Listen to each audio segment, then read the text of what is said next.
ever asked yourself, why would the United States government, or indeed any government from around the world, decide to keep the UFO phenomenon a secret? It's a really important question, and it's the one we're going to be asking in today's video. But in order to answer that question, I need you to come back with me to experience the wave of 1947 and how astonishing, bizarre, strange, and mad it really was.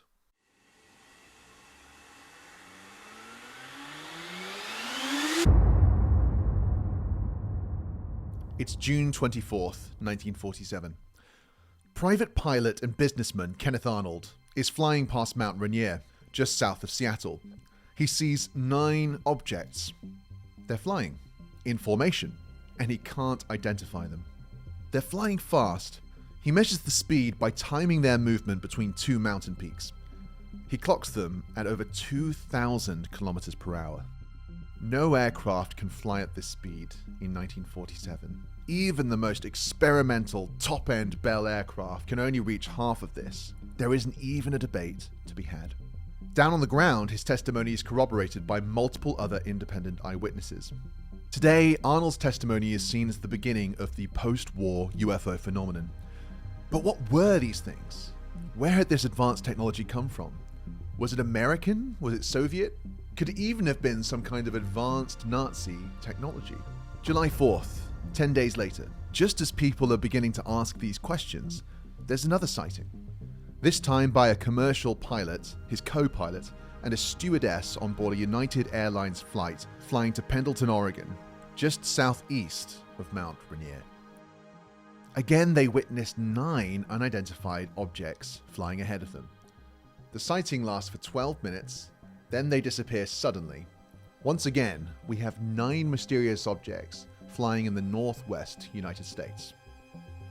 By this time, Kenneth Arnold's original sighting from 10 days earlier has been reported around the country, and he was contacted by another man from Washington State who claimed there'd been another sighting on Maury Island in Seattle. Harold Dahl and his son claimed to have seen 6 saucer-shaped objects with holes in the middle like donuts. They were each 100 foot wide and hovering 2,000 foot above them when one of them seemed to struggle and falter. There was an explosion and it rained hot metal down on them before all of the saucers would disappear. With this case, we have 3 sightings of mysterious saucers, all from around the state of Washington area within 2 weeks. But all of these incidents would be quickly forgotten when the mother of all UFO cases would happen. On the 5th of July, something, or potentially things, crashed in the New Mexico desert. An elderly couple who witnessed it fall from the sky said it looked like 2 saucers that had been put together. It took a few days for the Roswell Army Air Force to get their hands on it, and when they did, they confirmed the story.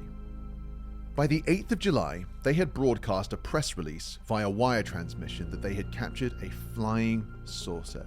Finally, with our hands on a physical craft, the world had tangible proof not only that these rumors were true, but also the means to try and scientifically investigate who or what was behind this phenomenon. We could go from wild speculation to irrefutable confirmation.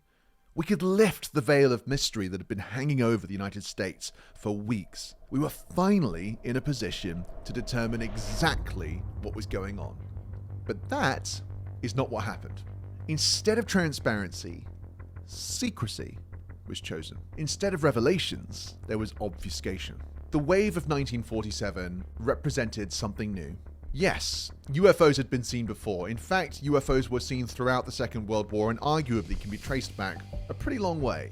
But in the wave of 1947, they appeared in mass over the continental United States. That summer, according to NICAP, there were some 850 incidents reported, with 150 of those making it into the Project Blue Book files. Yes, the evidence is that governments of the world were aware of this phenomenon before this moment, but this was the moment that they had to make a decision. And in 2024, we know exactly what it is that they decided to do. The United States government decided that UFOs must be kept secret and that they must be kept secret at all costs. And from here, UFO secrecy would run wild with disinformation, deceit, deception, and diversion, right up until today. Quite rightly, in the years that have followed, those who've been involved in the world of UFOs have been preoccupied with trying to demonstrate conclusively that this phenomenon is in fact real. But this has left one crucial element without proper analysis. Why did normal human beings like you and like me decide that the UFO subject was so sensitive, so shocking, and so potentially devastating that it had to be kept secret at all costs?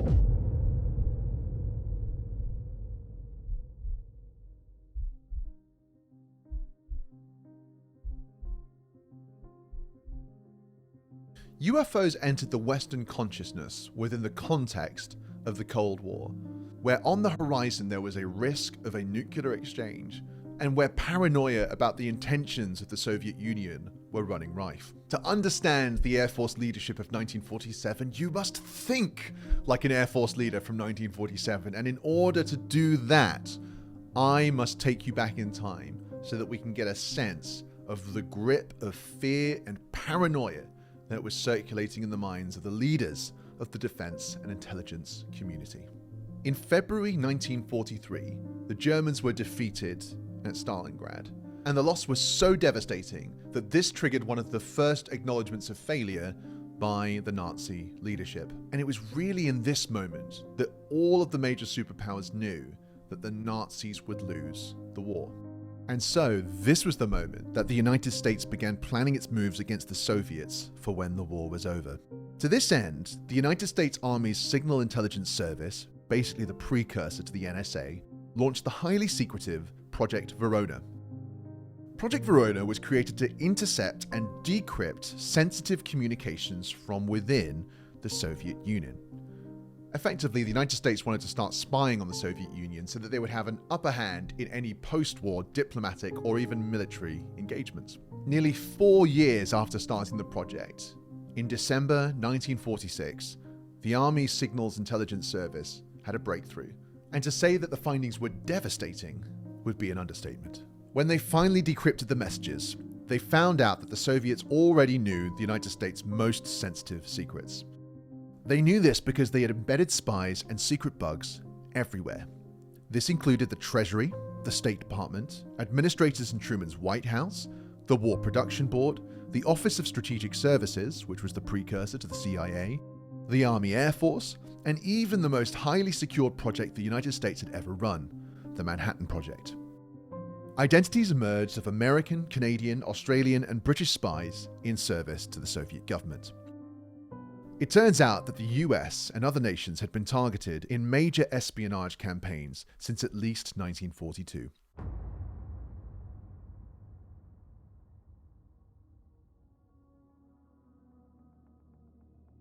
Harry Dexter White was the second in command at the Treasury Department. He had complete trust of Henry Morgenthau Jr., Roosevelt's Treasury Secretary, and indeed the President himself. White was highly influential in the post-war economic order at the Bretton Woods Conference and indeed in the establishment of the International Monetary Fund and the World Bank. And Project Verona revealed that Harry Dexter White was a Soviet spy. He was reporting insider information back to the Soviets, and, some have even argued, may have manipulated Roosevelt to provoke war with Japan in order to protect Stalin's Far Eastern Front. Now, do we know that Harry Dexter White's actions were really intended to provoke war with Japan for the benefit of the Soviets?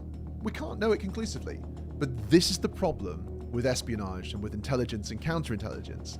When you know that you're surrounded by spies, you begin to become deeply paranoid.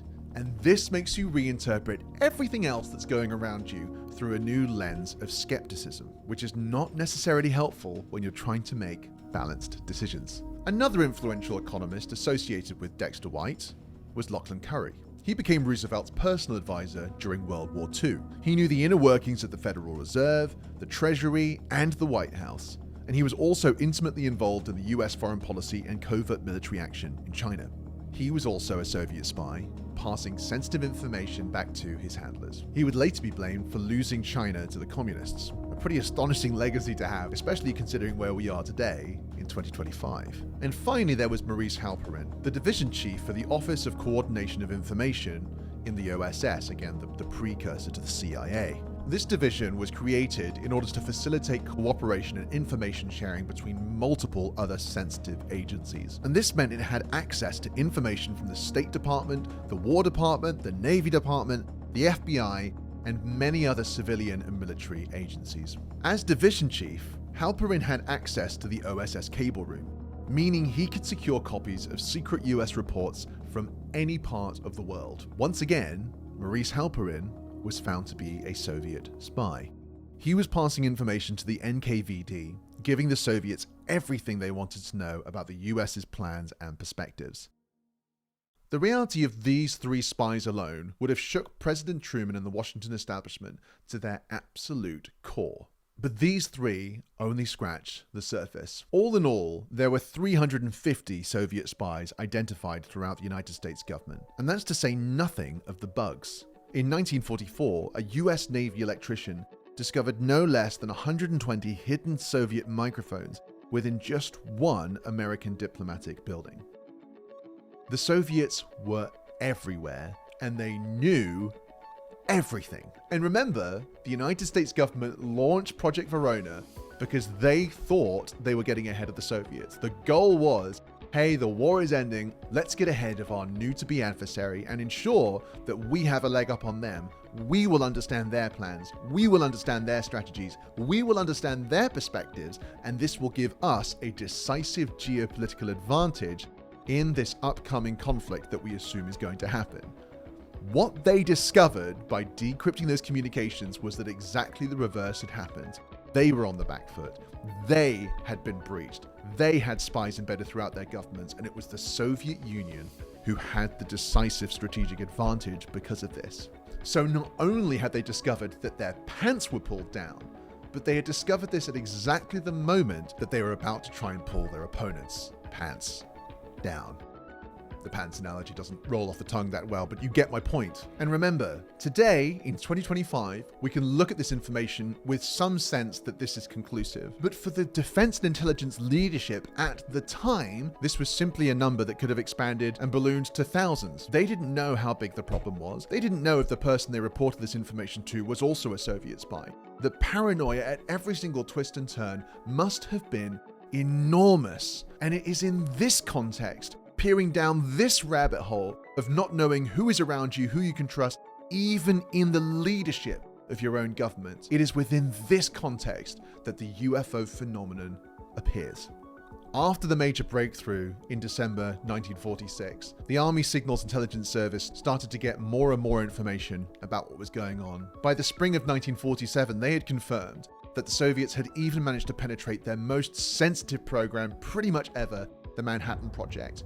And within just a few more months, the UFO phenomenon hits, with Kenneth Arnold's sightings, the Maury Island sighting, and then the Roswell crash, and 850 other sightings throughout that summer. Suddenly, the entire continental United States is overwhelmed by an aerial phenomenon that is unknown, that massively outperforms the technology that they have available in their inventory, and it's flying with impunity, with a focus around your most sensitive military and nuclear sites. To say President Truman and the leadership of the United States of America would have felt overwhelmed and would have felt exposed, it's not just an understatement. Even with all of this context, even with all of this storytelling, it is impossible for us to put into words what it must have felt like to be leading the United States and to be leading the military and the defense and intelligence community during this moment. And yet this is exactly the moment when the UFO phenomenon shows up. So let me ask you this question. Given this context, and given that the United States did not know what this technology was, what would the benefit be in talking openly about the reality of these sightings? Think about it. The best possible scenario is that this technology represented some advanced secret American project which was being tested out in the open. A project that was so secret that even the president and even the leadership of the Air Force didn't know about it yet. Well, in that scenario, you wouldn't want to talk about this openly, because everything you share with your population, the Soviets will find out. And this means that this secret technology that's been developed is now out in the open, and you've lost your most important strategic element of surprise. The other option is that this technology was actually human technology, very likely coming from the Soviets. This means that the Soviets have managed to penetrate your air defenses and now flying with impunity over the mainland. In this scenario, your trousers aren't just pulled down, you've fallen over them face flat into the mud. The last thing you would want to do is to tell your citizens that you have no idea what this phenomenon is, that you are practically defenseless, which would then cause panic. Something that the Soviets would absolutely exploit if they wanted to attack you. And finally, the last option is that this phenomenon is something decidedly different. It's not Soviet, it's not American, it's basically something of a completely different category, or what we today might describe as a non-human intelligence. In this case, you need to exercise even more caution. Firstly, communicating to your citizens once again that you don't know what's going on and that you are defenseless would absolutely cause panic, something that would only make the situation worse whilst you're trying to figure out what to do. Secondly, the moment you articulate that, once again, the Soviets will know that you have a weakness in your air defenses, which is the perfect moment for them to attack, making the situation worse. And thirdly, you have no idea what the intentions are of this phenomenon. So whilst you try and figure that out, you don't want to stir the pot any more than it's already being stirred, because they are flying over your mainland near your most sensitive nuclear facilities. So the last thing you want to do is to tip the balance in any way at all. By far the best option available in such a situation, in such a crisis, in such a moment where you have literally no idea what is going on, is to maintain a facade, to carry on as if everything's normal, to communicate to your citizens that everything's fine, that nothing strange is going on, whilst under the covers, under a veil of absolute secrecy, you work frantically to try and work out what on earth, or perhaps off of Earth, is really going on.